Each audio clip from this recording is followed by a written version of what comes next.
కాళేశ్వరం ప్రాజెక్టుకు సంబంధించిన enquiry report ప్రభుత్వానికి చేరింది. మధ్యాహ్నం ఇరిగేషన్ ప్రిన్సిపల్ సెక్రటరీకి commission chairman justice PC Ghosh report అందించారు. కాళేశ్వరం కమిషన్ రిపోర్టుపై వచ్చే కేబినెట్లో చర్చించనుంది ప్రభుత్వం. గతంలోనూ విద్యుత్ కమిషన్ రిపోర్టుపై కేబినెట్ నిర్ణయంతో లీగల్ అడ్వైస్ కు పంపారు. కాళేశ్వరం కమిషన్ రిపోర్టుపై ప్రభుత్వ నిర్ణయం ఎలా ఉంటుందనే దానిపై ఉత్కంఠ నెలకొంది.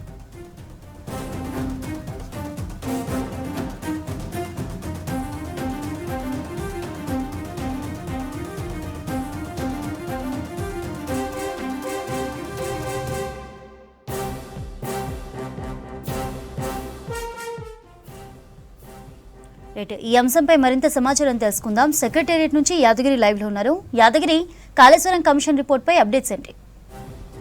చంద్రిక, ఇవాళ మధ్యాహ్నం కాళేశ్వరం కమిషన్ కు సంబంధించినటువంటి రిపోర్టు ప్రభుత్వానికి అందింది.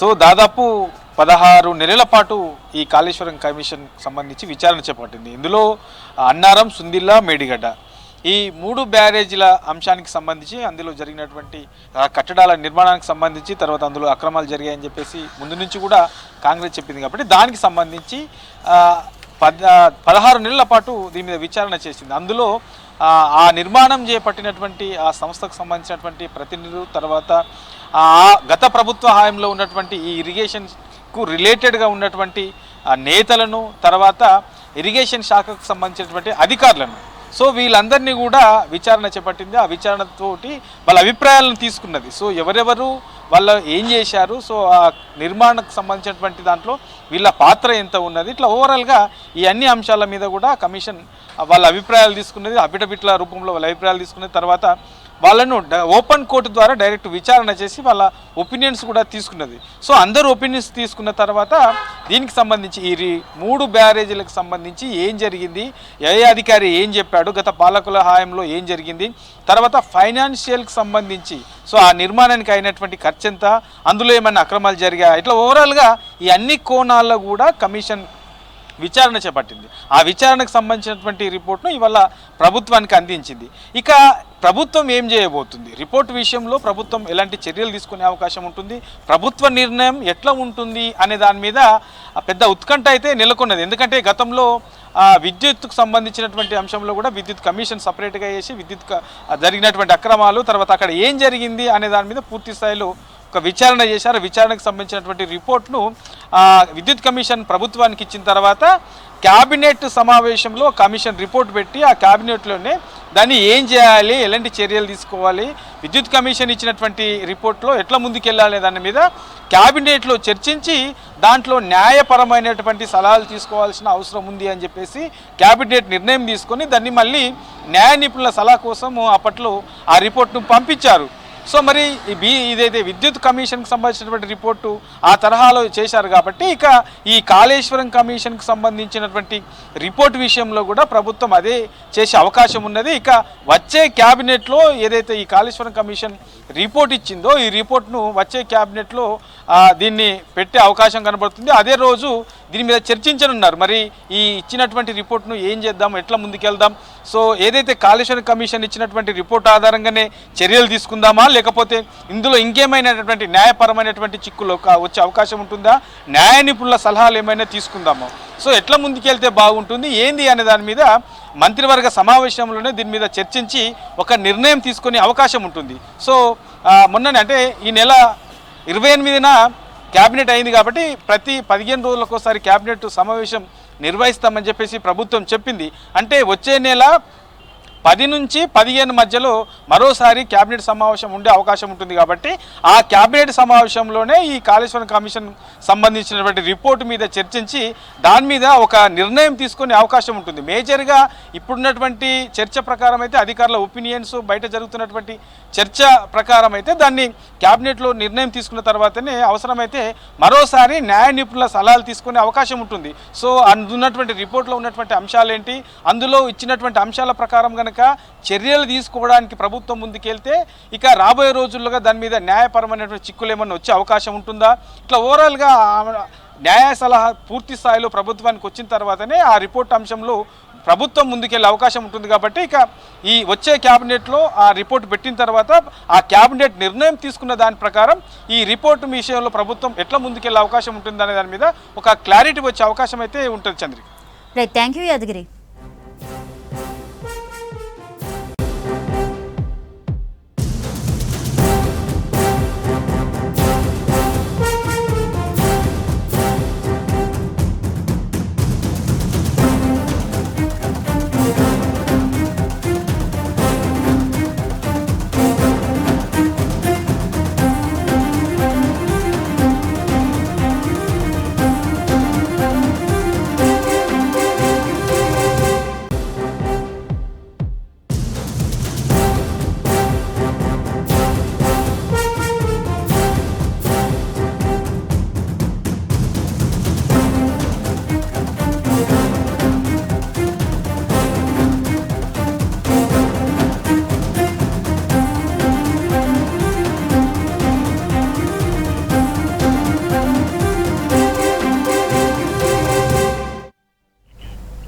తెలుగు రాష్ట్రాల్లో కలకలం రేపిన కల్తీ మద్యం మాఫియా పోలీసుల చేతికి చిక్కింది. 178 బ్రాండ్ల మద్యాన్ని కల్తీ చేసి కోట్ల రూపాయల దందా సాగిస్తోంది ఈ ముఠా. ఆంధ్రప్రదేశ్ గుంటూరు జిల్లా రేపల్లె మద్యం దుకాణాల్లో మొదలైన ఈ తనిఖీలు తెలంగాణలోనూ కొనసాగుతున్నాయి.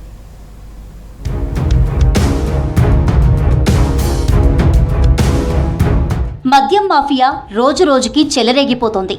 ప్రజల ప్రాణాలతో చెలగాట మారుతోంది. ఆంధ్రప్రదేశ్లో బయటపడిన కల్తీ మద్యం వ్యవహారానికి సంబంధించిన ఆధారాలను తెలంగాణలోని సూర్యాపేట జిల్లా మేళ్లచెరువు మండలం రామాపురంలో గుర్తించారు ఎక్సైజ్ అధికారులు. వైన్స్లో సోదాలు చేసిన ఎక్సైజ్ శాఖ అధికారులు కొన్నింటిని సీజ్ చేశారు. తనిఖీల్లో షాకింగ్ విషయాలు బయటకొచ్చాయి.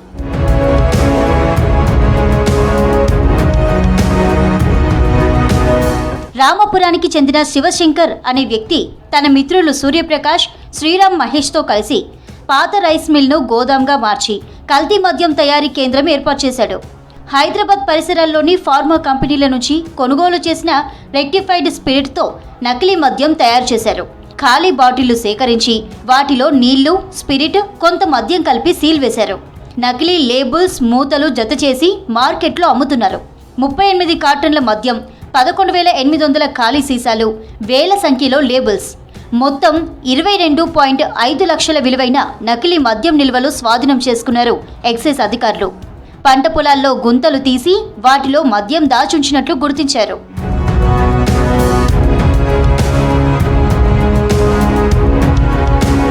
సూర్యప్రకాష్, శ్రీరామ్ మహేష్ను అరెస్టు చేశారు ఎక్సైజ్ శాఖ అధికారులు. ప్రధాన నిందితుడు శివశంకర్ కోసం వెతుకుతున్నారు. స్పిరిట్ సరఫరా చేసిన రూతుల శ్రీనివాస్, శివచరణ్ సింగ్పై కేసులు నమోదు చేశారు. శానిటైజర్ అవసరాన్ని ఆసరాగా తీసుకొని కొన్ని కంపెనీలు స్పిరిట్ను తరలిస్తున్నాయని అధికారులు గుర్తించారు. ఇప్పటి వరకు కల్తీ మద్యం కేసులో మేళ్లచెరువులో శివపార్వతి వైన్స్, చింతలపాలెం మండలం దొండపాడిలో హిమాలయ వైన్స్ సీజ్ చేశారు.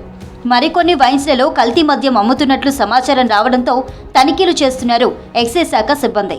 అనేక చోట్ల సోదాలు చేయడం జరిగింది. ఈ సోదాల్లో భాగంగా 3 కేసులు నమోదు చేయడం జరిగింది. సుమారు 16 మందిపై కేసు నమోదు జరిగింది. ఇందులో 11 మందిని అరెస్ట్ చేసి రిమాండ్ తరలించడం జరిగింది. ఈ దాడులలో సుమారు 870 లీటర్ల స్పిరిట్తో పాటు 100 కార్టన్ల ఎంసీ విస్కీ కల్తీ మద్యాన్నితో పాటు ఒక ట్రాక్టర్ను, ట్రాలీ ప్లస్ ఒక వెర్నా కారు, ఒక స్కూటీని కూడా సీజ్ చేయడం జరిగింది. అక్రమ మద్యం తయారీ రాకెట్ను డిటిఎఫ్, ఎస్టీఎఫ్ ఎన్ఫోర్స్మెంట్ టీములు విచారిస్తున్నాయి.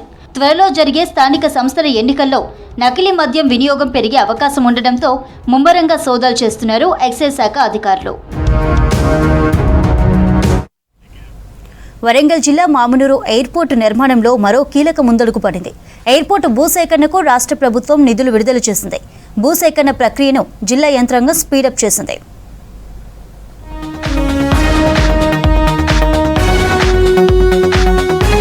వరంగల్ జిల్లా మామునూరు ఎయిర్పోర్టు భూసేకరణపై ఫోకస్ పెట్టింది రాష్ట్ర సర్కార్.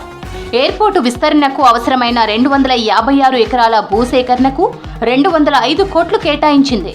తాజాగా ఆ నిధులను విడుదల చేస్తూ రాష్ట్ర ప్రభుత్వం జీవో విడుదల చేసింది.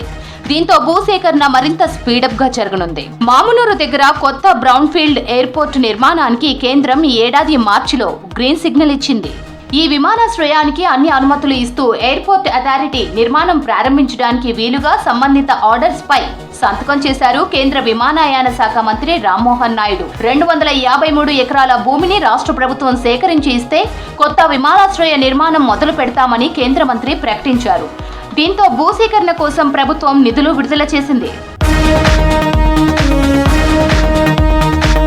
గతంలోనే ఎయిర్పోర్టు నిర్మాణానికి పలు డిజైన్లతో డిపిఆర్ సిద్ధం చేయాలని ఎయిర్పోర్ట్ అథారిటీకి రాష్ట్ర రోడ్డు భవనాల శాఖ లేఖ రాసింది. ఇప్పటికే ఎయిర్పోర్టు పరిధిలో 698 ఎకరాల భూమి ఉంది. ఆ భూమికి అదనంగా మరో 253 ఎకరాల భూమిలో runway, terminal building, air traffic control, navigation instrument installation నిర్మాణాలు చేపట్టనున్నారు. ఎయిర్పోర్ట్ కోసం భూములు కోల్పోతున్న రైతులకు పరిహారం సమస్య పరిష్కరించేందుకు ప్రభుత్వం ప్రయత్నిస్తోంది.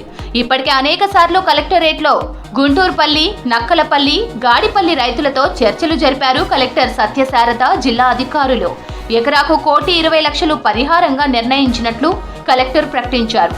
రైతులు సహకరించాలని విజ్ఞప్తి చేశారు. కొందరు రైతులు ఈ ధరను పెంచాలని కోరినట్లు తెలుస్తోంది. భూసేకరణలో నాన్ అగ్రికల్చర్ ల్యాండ్ నిర్వాసితులతో సమావేశం నిర్వహించారు కలెక్టర్, భూ సంప్రదింపుల కమిటీ. 42 మందిని నిర్వాసితులుగా గుర్తించారు. ఎయిర్పోర్టు నిర్మాణంతో 11 మంది ఇళ్లు కోల్పోతున్నారు. వారితోనూ అధికారులు గ్రామసభ నిర్వహించారు. ఎయిర్పోర్టు భూసేకరణకు రాష్ట్ర ప్రభుత్వం 205 కోట్లు విడుదల చేస్తున్నట్లు ఉత్తర్వులు ఇచ్చింది. వ్యవసాయేతర భూముల పరిహారం సమస్య కొలికి తీసుకొచ్చే అవకాశం కనిపిస్తోంది. ఎయిర్పోర్ట్ అథారిటీకి అవసరమైన భూములు అప్పగించేలా జిల్లా అధికారులు భూ సంప్రదింపులు ముమ్మరం చేశారు. ఉమ్మడి మెదక్ జిల్లాలో కొత్త రైల్వే లైన్లపై ఆశగా ఎదురుచూస్తున్నారు జిల్లావాసులు. పటాన్చెరు, సంగారెడ్డి, నారాయణఖేడ్ మీదుగా ఆదిలాబాద్ రైలు ప్రతిపాదనల వార్తలు వస్తున్నాయి. మరోవైపు రీజనల్ రింగ్ రోడ్డును అనుసరించి 120 కిలోమీటర్లు రైల్వే లైన్ విస్తరణ చేస్తున్నట్లు అధికారులు చెబుతున్నారు. దీంతో కొత్త రైల్వే మార్గాలపై జిల్లావాసులు ఆనందం వ్యక్తం చేస్తున్నారు. ఉమ్మడి మెదక్ జిల్లాలో కొత్త రైల్వే లైన్ల ప్రతిపాదనలపై ఆశగా చూస్తున్నారు జనం. ఆదిలాబాద్, ఆర్మూర్, పటాన్చెరు రైల్వే లైన్ పనుల ప్రారంభానికి రైల్వే శాఖ రెడీ అయిందన్న వార్తలపై సంతోషం వ్యక్తం చేస్తున్నారు. కొత్త లైన్లతో సంగారెడ్డి జిల్లా ప్రజలకు రైల్వే సేవలు అందుబాటులోకి వస్తాయంటున్నారు. కొత్త లైన్ మంజూరైందని, సంబంధిత సమగ్ర ప్రాజెక్ట్ నివేదిక రూపకల్పన తుది దశకు చేరుకుంటుందన్నారు. కొత్త రైల్వే లైన్లతో ఉమ్మడి మెదక్ జిల్లాలో రైల్వే మార్గం విస్తరణ పెరగనుందంటున్నారు జిల్లావాసులు. దీనికి తోడు సంగారెడ్డి జిల్లా కేంద్రానికి రైల్వే స్టేషన్ అందుబాటులోకి రానుందని ఆశాభావం వ్యక్తం చేస్తున్నారు. కొత్తగా నిర్మించనున్న ఆదిలాబాద్, ఆర్మూర్, పటాన్చెరు రైలు మార్గం పొడవు 317 కిలోమీటర్లు. మొదటి దశలో పటాన్చెరు నుంచి బోధన్ వరకు కొత్త రైలు మార్గం నిర్మాణం చేపట్టనున్నారు. రెండో దశలో బోధన్ నుంచి ఆర్మూర్, బాల్కొండ, నిర్మల్ మీదుగా ఆదిలాబాద్ వరకు రైల్వే లైన్ వేసేలా ప్రతిపాదనలు రూపొందిస్తున్నారు.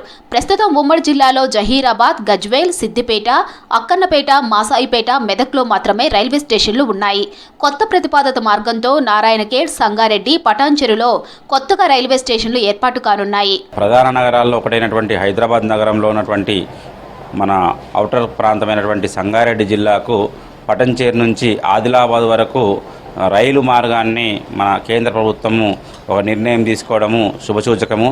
ఇక్కడ ఉన్నటువంటి ప్రజలకు, అంటే ముఖ్యంగా వెనుకబడిన ప్రాంతమైనటువంటి ఆదిలాబాద్ కానీ, నారాయణఖేడ్ కానీ, నిజామాబాద్ జిల్లాలో ఉన్నటువంటి కొన్ని ప్రాంతాలు కానీ చాలా వెనుకబడినాయి. ఉమ్మడి మెదక్ జిల్లాలో సంగారెడ్డి జిల్లాలోనే ఎక్కువగా పరిశ్రమలు ఉన్నాయి. ఇంకా కొత్త పరిశ్రమలు వస్తున్నాయి. అయితే వీటన్నింటికీ ప్రస్తుతం రోడ్డు మార్గమే రవాణాకు ప్రధాన ఆధారంగా ఉంది. రైలు మార్గం సిద్ధమైతే మరిన్ని పరిశ్రమల ఏర్పాటుతో పాటు పొరుగు రాష్ట్రాలతో రవాణా సౌకర్యాలు మరింతగా మెరుగుపడనున్నాయి. దీంతో మరిన్ని పరిశ్రమలు రానున్నాయి. ఈ ప్రాంతం మరింతగా అభివృద్ధి చెందేందుకు అవకాశం ఉంటుంది. ప్రభుత్వం ప్రతిష్టాత్మకంగా నిర్మిస్తున్న త్రిబుల్ ఆర్ వెంటనే రైలు మార్గం కూడా రావడం అనేది అభినందనీయం. ఇప్పటికే ఉమ్మడి మెదక్ జిల్లాలో వెనుకబడిన ప్రాంతం నారాయణఖేడ్లో రవాణా సదుపాయం సరిగా లేక ఇప్పటికే అనేక రకమైన ఇబ్బందులు ఎదుర్కొంటున్నారు ఆ ప్రాంత ప్రజలు. ఇప్పుడు రవాణా సదుపాయం రైలు మార్గం రావడం వల్ల అటు రియల్ ఎస్టేట్ కానీ, ఇక్కడ పెద్ద పెద్ద కంపెనీలు కానీ, కొత్త పరిశ్రమలు వచ్చే ఆస్కారం ఉంటుంది. ఉమ్మడి మెదక్ జిల్లాలో రింగు రైల్ అలైన్మెంట్ ఖరారైంది. RRRకు సమాంతరంగా 3.5 కిలోమీటర్ల దూరంలో 1-2 చోట్ల మాత్రం 11 కిలోమీటర్ల దూరంలో అలైన్మెంట్ను సిద్ధం చేశారు. ఈ భారీ ప్రాజెక్టు వల్ల ఉమ్మడి మెదక్ జిల్లాకు మంచి జరుగుతుందంటున్నారు.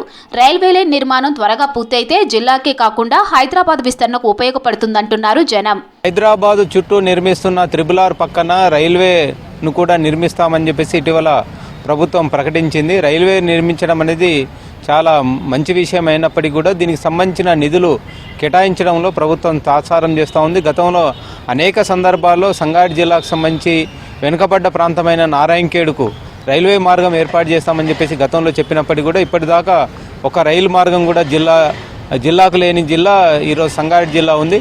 కాబట్టి తక్షణమే దీనికి అవసరమైన నిధులను కేటాయించాలని చెప్పేసి మేము డిమాండ్ చేస్తూ ఉన్నాం. హైదరాబాద్ సిటీ రోజురోజుకు విస్తరిస్తుంది. సిటీ శివారు ప్రాంతాలన్నీ మెదక్ జిల్లాలోనే ఉన్నాయి.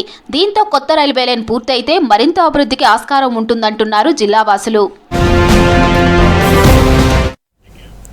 కామారెడ్డి జిల్లాలో సీజనల్ వ్యాధులు దడ పుట్టిస్తున్నాయి. ఒకవైపు డయేరియా, మరోవైపు డెంగ్యూ లక్షణాలతో ప్రజలు అవస్థలు పడుతున్నారు. మారుమూల పల్లెలు, తాండాల్లో విష జ్వరాలు వణికిస్తున్నాయి. డయేరియా విజృంభణతో అధికారులు అప్రమత్తమయ్యారు. మెడికల్ క్యాంప్ ఏర్పాటు చేసి ఇంటింటికి సర్వే నిర్వహిస్తున్నారు.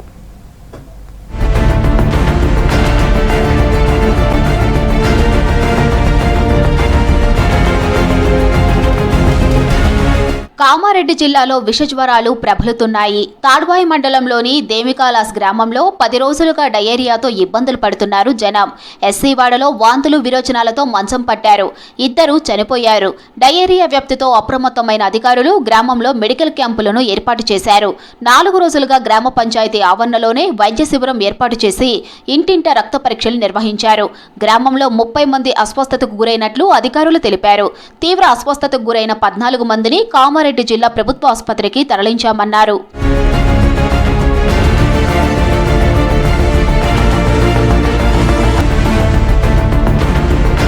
దేమికలంలో డయేరియా ప్రబలడంతో గ్రామానికి చెందిన 2 తండ్రి కొడుకులు చనిపోయారు. వారం రోజులు తీవ్ర వాంతులు విరోచనాలతో ఇంటి దగ్గర చికిత్స పొందుతూ మెట్టు సాయిలు ఈ నెల 14న మృతి చెందాడు. సాయిలు చనిపోయిన వారం రోజులకే అదే తరహాలో అతని కొడుకు మెట్టు స్వామి కూడా మరణించాడు.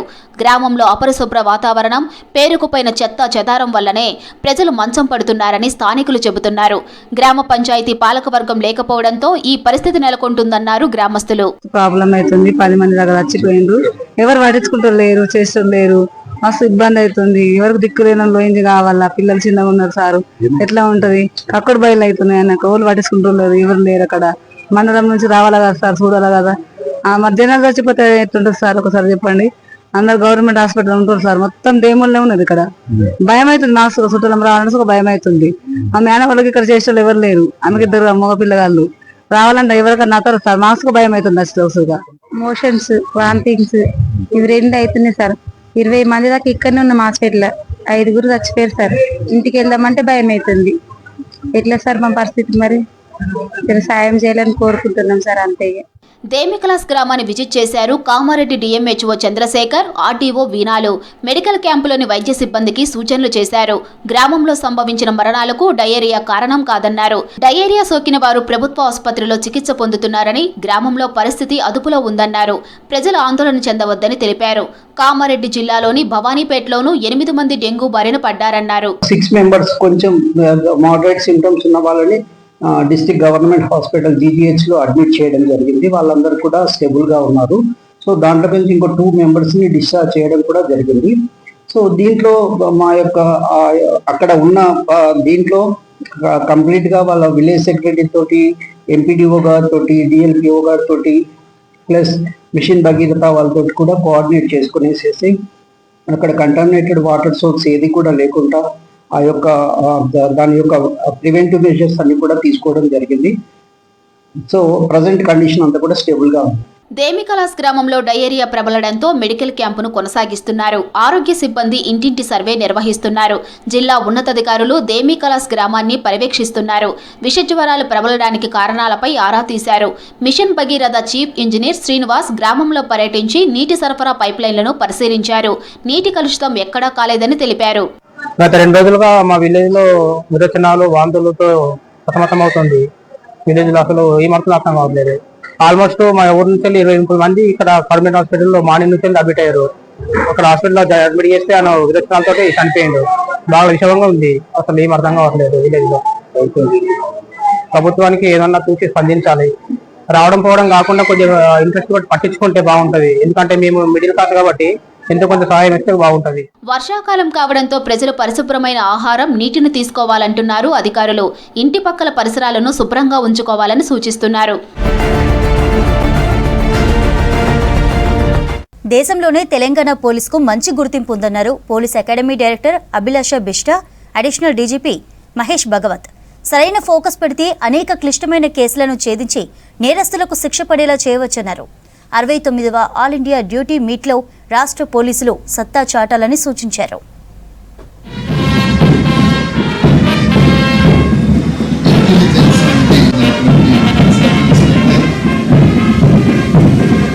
వరంగల్లోని మామునూరు పోర్టు బెటాలియన్ పీటీసీలో తెలంగాణ పోలీస్ డ్యూటీ మీట్ 2025 ఘనంగా ప్రారంభమైంది. వరంగల్ సిపి సన్ప్రీత్ సింగ్తో కలిసి ప్రోగ్రాంను ప్రారంభించారు Telangana police academy director Abhilasha బిష్ట, additional DGP Mahesh Bhagwat. ఈ సందర్భంగా సాయుధ బలగాల నుంచి గౌరవ వందనం స్వీకరించారు. రాష్ట్రం నుంచి డ్యూటీ మీట్ పోటీలో పాల్గొనేందుకు వచ్చిన వివిధ విభాగాలను అధికారులు పరిశీలించారు.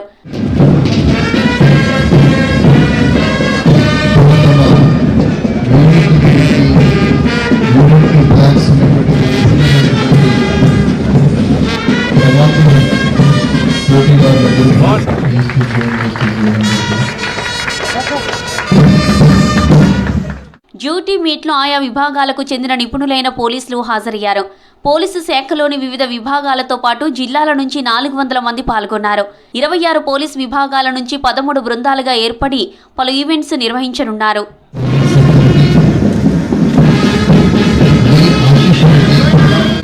విధి నిర్వహణలో తెలంగాణ పోలీస్ దేశంలో ఫస్ట్ ప్లేస్లో ఉందన్నారు రాష్ట్ర police academy director Abhilasha Bisht. 69 all India duty మీట్లోనూ తెలంగాణ పోలీసు సత్తా చాటాలని చెప్పారు. ఆటల్లో ఉత్తమ ప్రతిభ ప్రదర్శించి మెడల్ సాధించాలన్నారు. तेलंगाना अव्वल नंबर पे हमेशा आया है और इसका मतलब है कि आप सब लोग बहुत अच्छे से काम कर रहे हैं अपनी फील्ड पे, पर एक अपने काम को और अच्छा कैसे करें, उसको और शोभा कैसे लाएं, उसको और इनोवेट करके और अच्छा कैसे बनाएं, ये एक कंपटीशन से मालूम चलता है. 18 से ज़्यादा नेक्स्ट टाइम हम लोग क्लीन स्वीप करके सारे मेडल्स लेके आएंगे. సాధనతోనే ఏదైనా సాధించగలమన్నారు additional DGP Mahesh Bhagwat. గమ్యంపై focus చేసి దానికి అనుగుణంగా ముందుకెళ్లితే విజయం సాధిస్తామన్నారు. 69వ ఆల్ ఇండియా డ్యూటీ మీట్లో డాగ్ స్క్వాడ్ బృందాలు మెడల్ సాధిస్తాయన్న విశ్వాసం ఉందన్నారు. It's only the practice that makes man perfect. In my last visit to US in the month of August 2024, we visited the memorial of Thomas Alva Edison, the man who has invented the lamp. He was 6th standard dropout and he was studying at his home only. 150 patents were at his name. And they always say that when he invented the lamp or the bulb, he said that it was his 10,000 practice that he got success in that attempt. 9,999 attempt, he failed. So you may fail, but definitely there is a silver line. There will be a day when you will succeed. So keep working hard with focus approach under the right guidance. Definitely you will bring many more laurels to our state. Police duty మీట్లో భాగంగా dog squad పనితీరుపై ప్రదర్శన నిర్వహించారు. Dog స్క్వాడ్లో వివిధ విభాగాలు ఏ విధంగా పనిచేస్తాయి, నేరస్తులను పట్టించడం, వీవీఐపీల సెక్యూరిటీ, డాగ్ బాంబ్ స్క్వాడ్ చేసే డ్యూటీలో ప్రతిభను కనబరిచే తీరుపై పోటీ పడ్డారు.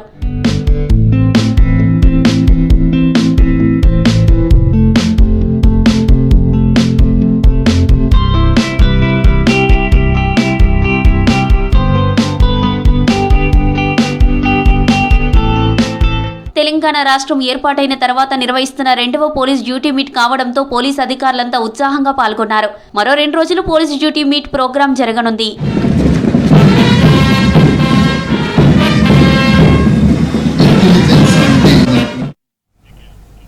బార్డర్లో ఆర్మీని తలపించే యుద్ధ విన్యాసాలు, శత్రువును తుదముట్టించే తంత్రాలు, చేతిలో తుపాకీ, రాకెట్ లాంచర్ల వినియోగం, ఇవన్నీ కేయూలో ఎన్సీసీ విద్యార్థుల విన్యాసాలు.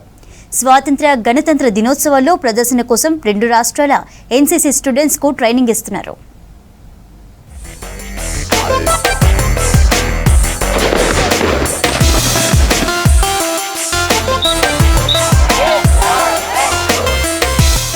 తెలంగాణ, ఆంధ్రప్రదేశ్ రాష్ట్రాలకు చెందిన 800 మందికి పైగా ఎన్సీసీ విద్యార్థులు స్వాతంత్ర్య గణతంత్ర దినోత్సవ వేడుకల్లో పరేడ్ చేయడం కోసం వరంగల్ కాకతీయ యూనివర్సిటీలో అన్ని రకాల శిక్షణ ఇస్తున్నారు అధికారులు. బార్డర్లో ఉగ్రవాదులతో సైనికులు పోరాడుతున్న తీరును ఎన్సీసీ క్యాడెట్స్ కళ్లకు కట్టినట్టుగా ప్రదర్శించారు. శత్రువులు మన దేశంలోకి ప్రవేశించినప్పుడు వారితో ఎలా పోరాడాలనే వ్యూహాలను ఇప్పటి నుంచే నేర్పిస్తున్నారు. ఫైరింగ్లో శిక్షణ ఇస్తున్నారు. స్వాతంత్ర్య గణతంత్ర దినోత్సవం సందర్భంగా ప్రధాని Narendra Modi, CM Revanth Reddy, AP CM Chandrababu ముందు ప్రదర్శించే పరేడ్లో పాల్గొనేందుకు అభ్యర్థులను ఎంపిక చేస్తున్నారు.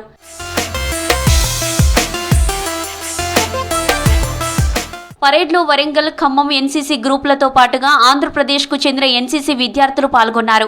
5 రోజులుగా వరంగల్ కాకతీయ వర్సిటీలో శిక్షణ ఇస్తున్నారు. ఎన్సీసీలో చేరడం వల్ల క్రమశిక్షణతో పాటు ఆత్మవిశ్వాసం పెరిగిందని చెబుతున్నారు విద్యార్థులు. మేము ఈరోజు ఆర్మీ వాళ్ళు వేరే ఎనిమీ కంట్రీ వాళ్ళు ఎట్లా వచ్చి అటాక్ చేస్తారో, మన ఇండియా వాళ్ళు ఎట్లా వాళ్ళకి అటాక్ చేస్తారని మేము నేర్చుకున్నాం. టోటల్ 6 టైప్స్ ఆఫ్ ఫార్మేషన్ ఉంటుంది. 6 టైప్స్లో మేము మీకు చేసి చూపించాం ఇందాక. File formation, extension, diamond and spare head, ఆరో హెడ్, ఇలా 6 టైప్స్ ఉంటాయి మొత్తం. అలా మేము చేసి చూపించాం. వచ్చినప్పుడు వాళ్ళు ఎట్లా ఉంటారో మేము దాన్ని బట్టి ఒక షేప్లో ఫామ్ అయ్యి వాళ్ళని ఎట్లా అటాక్ చేయాలో మేము నేర్చుకున్నాం. ఎట్లా బాంబ్స్ ఎట్లా వేస్తారు, మమ్మల్ని మేము ఎట్లా ప్రొటెక్ట్ చేసుకోవాలనేది, ఆర్మీ వాళ్ళు ఎట్లా చేస్తారు అనేది మేము ఇక్కడ నేర్చుకున్నాం. స్టార్టింగ్లో చాలా ఈజీ అనుకున్నాం కానీ చేసేటప్పుడు చాలా అర్థమైంది సార్. చాలా కాన్ఫిడెంట్ ఉండాలి చేయడానికి, చాలా ధైర్యంతో వెళ్ళాలి సార్ ఇందులోకి. భవిష్యత్తులో తాము విద్యార్థులను ఎన్సీసీలో చేర్పించి దేశానికి సేవ చేసేలా తీర్చిదిద్దుతామంటున్నారు ట్రైనింగ్లో పాల్గొన్న విద్యార్థులు. ఎన్సీసీలో జాయిన్ అయిన తర్వాత చాలా బెనిఫిట్స్ వచ్చాయి. డిసిప్లిన్ నేర్చుకున్నాం, టైం మేనేజ్మెంట్ నేర్చుకున్నాం, చాలా ధైర్యంగా ఎలా ఉండాలో నేర్చుకున్నాం. అండ్ ఈ క్యాంప్కి వచ్చిన తర్వాత సార్ వాళ్ళు సెక్షన్ ఫార్మేషన్ గురించి నేర్పించారు. అందులో 6 టైప్స్ ఉంటాయి. ఆ టైప్స్ మొత్తం ఎలా చేయాలి, ఒక వేరే ఎనిమీ వాళ్ళు మన దేశం పైన అటాక్ చేసినప్పుడు మన ఆర్మీ వాళ్ళు ఎలా డిఫెండ్ చేస్తారు, ఎనిమీని ఎలా ఏం చేస్తారు, అవన్నీ నేర్చుకున్నాం సార్. వాళ్ళు ఆర్మీ వాళ్ళు ఎంత కష్టపడతారు, ఎలా ధైర్యంగా ఉండాలి, అక్కడ ఎలా ఉంటుంది, వార్ దగ్గర ఎలా ఉంటుంది అనేది నేర్చుకున్నాం సార్. పరేడ్లో విన్యాసాలు, నృత్యాలు చేయడంతో పాటు వాయిద్యాలు అద్భుతంగా ప్లే చేసి పాటలతో సందడి చేశారు ఎన్సీసీ విద్యార్థులు. ఇక్కడ ఎన్సీసీలో ఏంటంటే మా సార్ అమ్మాయిలకి అబ్బాయిలకి ఏం తేడా లేకుండా మాకు ప్రోత్సాహం ఇచ్చి, దేశభక్తి అబ్బాయిల్లోనూ అమ్మాయిల్లోనూ సమానంగానే ఉంటుంది, అమ్మాయిలు కూడా చేయగలగాలని ఒక ముందడుగు వేయించారు మాతో.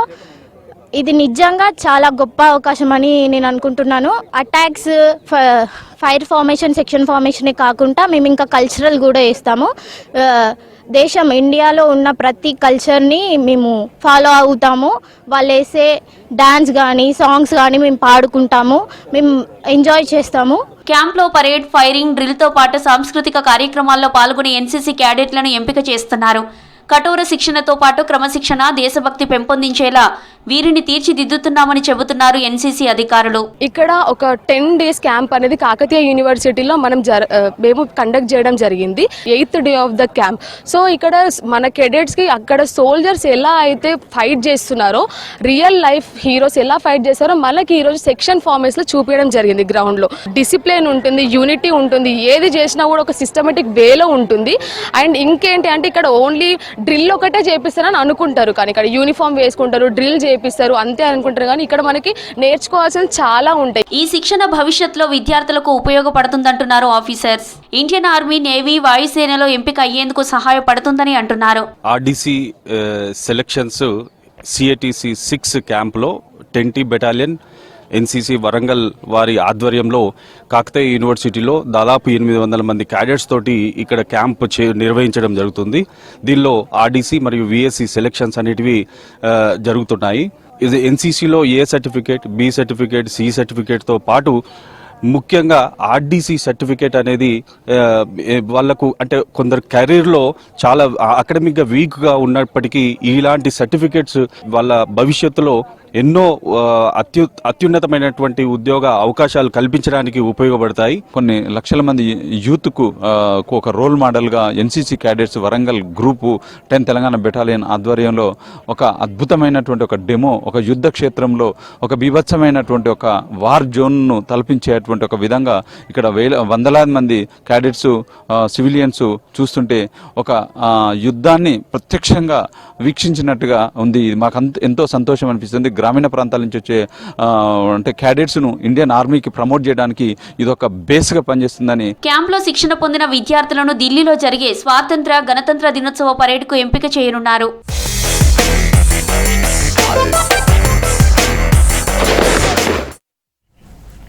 ఆక్రమణల వల్ల కోదాడ పెద్ద చెరువులు కనుమరుగయ్యే పరిస్థితి ఏర్పడింది. రియల్ ఎస్టేట్ దళారులు చెరువు శిఖం భూములను కబ్జా చేస్తున్నారన్న ఆరోపణలు వస్తున్నాయి. అధికారుల నిర్లక్ష్యమే ఇందుకు కారణమని మండిపడుతున్నారు స్థానికులు.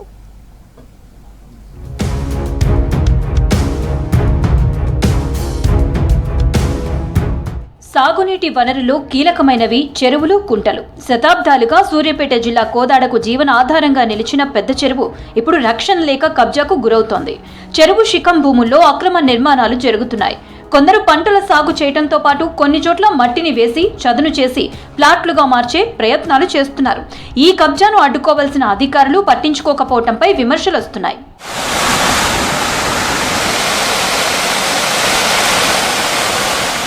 కోదాడ పెద్ద చెరువు చుట్టూ భారీ సంఖ్యలో అక్రమంగా బిల్డింగ్స్ నిర్మాణం జరిగాయన్న ఫిర్యాదులు ఉన్నాయి. 2009లో ఉమ్మడి నల్గొండ జిల్లా కలెక్టర్ రిజ్వీ ఆధ్వర్యంలో చెరువు సర్వే చేశారు. హద్దురాలు ఏర్పాటు చేశారు. ఇవి ఇప్పుడు కనిపించకుండా పోయాయి. పెద్ద చెరువు కబ్జాపై అధికారులకు కంప్లైంట్ చేసినా పట్టించుకోవడం లేదని మండిపడుతున్నారు జనం. ఈ చెరువు కబ్జా అవటం వలన ఎన్నడూ లేని విధంగా కోదాడలో భారీ వరదలు వచ్చినాయి. అదే చెరువు కబ్జా కాకోకుండా ఉన్నట్లయితే ఈ వరదల తాటికి భారీ ఆస్తి నష్టం జరిగేది కాదు, ప్రాణ నష్టం జరిగేది కాదు. మరలా ఇప్పుడు వర్షాకాలం వచ్చినది, మళ్ళీ ఇప్పుడు వరదలు వచ్చే అవకాశాలు ఉన్నాయి. కాబట్టి ప్రభుత్వ అధికారులు ఇప్పటికైనా కళ్ళు తెరిచి ఈ ఆక్రమణకు గురవుతున్న పెద్ద చెరువును కాపాడాలి. మరి పర్యావరణ పరిరక్షణ అంటే మరి అందరం మనం చెరువుని కాపాడుకోవాల్సిన అవసరం ఉంది. దీంట్లో ఎంతో మంది 600 మంది మత్స్యకారులు మరి జీవనం సాగిస్తున్నారు. మరి ఈ చెరువులో పట్టే మత్స్యకారులు కూడా ప్రమాదం జరిగే విధానం ఉంది. కాబట్టి ఇప్పటికైనా గవర్నమెంట్ స్పందించి వీలైనంత తొందరగా ఇక్కడ ఉన్న 700 ఎకరాల మరి పెద్ద చెరువుని పూర్తి స్థాయిలో మరి ఒకసారి బౌండరీ చేసి అక్రమానికి గురి అయిన వ్యక్తులందరి మీద చర్యలు తీసుకోవాల్సిందిగా కోరుకుంటూ, రెవెన్యూ, నీటిపారుదల శాఖల అధికారులు చెరువును జాయింట్ సర్వే చేయాలంటున్నారు జనం. చెరువు భూములను కబ్జా చేసిన వారిపై చర్యలు తీసుకోవాలంటున్నారు. చెరువు రక్షణకు చర్యలు తీసుకోకపోతే భవిష్యత్తులో నీటి కష్టాలు తప్పవంటున్నారు స్థానికులు. గతంలో 3 సార్లు దీన్ని సర్వే చేసినారు. సర్వే చేసి ఇంత దురాక్రమణకి అంటే 200 చిల్లర ఎకరాలు దురాక్రమణకు గురైందని చెప్పి గుర్తించి వాటి మీద అది కాగితాల మీదనే పెట్టినారు. కానీ కేవలం వాటి మీద చర్యలు తీసుకోవడానికి కానీ వాళ్ళకి నోటీసులు ఇవ్వటం కానీ ఆక్రమణ చేసిన వాళ్ళకి చేయలేదు. ఏ పార్టీ అధికారంలోకి వస్తే ఆ పార్టీ యొక్క జెండాలు పట్టుకొని వాళ్ళెమ్మడి తిరగటం వల్ల వీళ్ళ మీద చర్యలు తీసుకోవట్లేదని చెప్పి ప్రజలు మరియు మేము కూడా భావిస్తా ఉన్నాం. చెరువు భూమి కబ్జాదారులపై అధికారులు చర్యలు తీసుకోవాలంటున్నారు జనం. అక్రమ నిర్మాణాలను కూల్చివేయాలంటున్నారు.